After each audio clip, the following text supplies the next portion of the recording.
সাকিব আর মিশার ছবিতে এভাবে দেখো না, এটা এটা এটা একটু গ্যারান্টি। নিশুকে অনেক ভালোবাসি, শিহাব শাহিনকে আমি অনেক পছন্দ করি।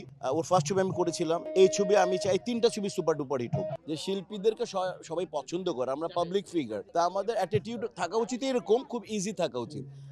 যে যাতে সবাই ভালোবাসে অন্তত আমাদেরকে।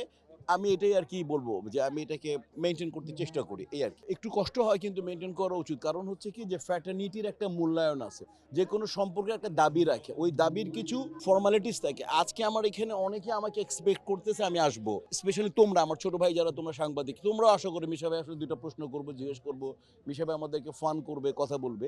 তো ওই জায়গা থেকে আর কি আমার আশা, এটা আমি মেনটেন করতে চাই। ইচ্ছা করলে উপায় হয়। তো আমি মানে সৎ বলে না, সৎ চিন্তাধারা মানুষ, এটা আল্লাহ বাস্তবায়ন করে।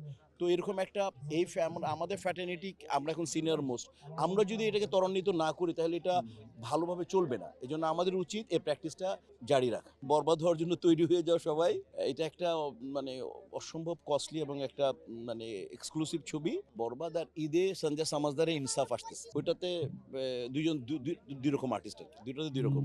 বরবাদে সাকিব, ওইটাতে শরীফুল রাজ। তুমি একেবারে বরবাদে সাকিব এবং চ্যালেঞ্জ করলে আল্লাহ গুনাহ না, চ্যালেঞ্জ না করে এই বলি, বরবাদে তুমি সাকিব এবং মিশা দুজনকে নতুন ভাবে দেখবে। এর আগে সাকিবকে এভাবে দেখো না, মিশাকে এভাবে দেখো না। সাকিব আর মিশার ছবিতে এভাবে দেখো না, এটা এটা এটা একটু গ্যারান্টি। এরকম দেখো না, আমাদের দুজনের ক্যারেক্টার এরকম দেখো না। ও যা করছে এর আগে ও করেনি এরকম, আমি যা করছি এর আগে ওর ছবিতে এরকম করিনি। এক তো সাকিবের নিজস্ব দর্শক, দ্বিতীয়ত মেহেদী হাসান হৃদয় সম্পর্কে একটা কথা বলবো, রায়হান রাফি যেমন পালস বুঝে অডিয়েন্সের, রায়হান রাফির পরে একটা ছেলে মিডিয়ার যার কাজের চিন্তাধারা, যে ফিল্ম ভালোবাসে, এই ছেলে তার স্থান করে নেবে, মেহেদী হাসান হৃদয়। এবং এই ছবির প্রডিউসার, এত বড় সাহসী প্রডিউসার আমি এর আগে দেখিনি। অনন্ত জলিল সাহেব ছিলেন এরকম সাহসী প্রডিউসার, এরকম একটা সাহসী প্রডিউসার এসছেন। একজন সিনিয়র হিসাবে আমি বলতে চাই যে এখানে সিয়ামের জঙ্গলি ইনশাল্লাহ ভালো যাক। নিশুকে অনেক ভালোবাসি, শিহাব শাহিনকে আমি অনেক পছন্দ করি। ওর ফার্স্ট ছবি আমি করেছিলাম, ছুঁয়ে দিলে মন, খুব ভালো সুপার ডুপার হিট হয়েছিল, আরিফিন শুভ ছিল। এই ছবি আমি চাই 3টা ছবি সুপার ডুপার হিট হোক।